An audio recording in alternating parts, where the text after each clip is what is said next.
Tonight, severe weather making a return, hammering parts of the southeast with wind gusts of up to 70 miles an hour.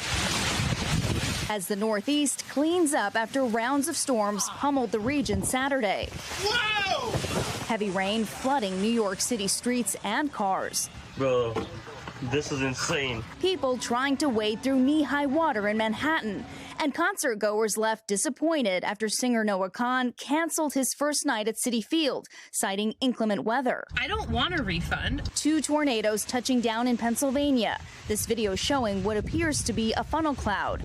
Trees coming down in the Baltimore area. And a family in Maryland saying lightning started a fire at their home. This all coming after days of dangerous weather, deadly flooding in Texas, Ohio, and in Utah, where a firefighter, his wife, and 3 of their children were found dead at a campground. A lightning strike in that state also killing a hiker. And in the Midwest tonight, Canadian wildfire smoke still not easing up, where air quality remains at unhealthy levels. Minneapolis, Detroit, and Chicago all ranking in the top 10 of the worst air quality cities in the world today. We thank you for watching, and remember, stay updated on breaking news and top stories on the NBC News app or watch live on our YouTube channel.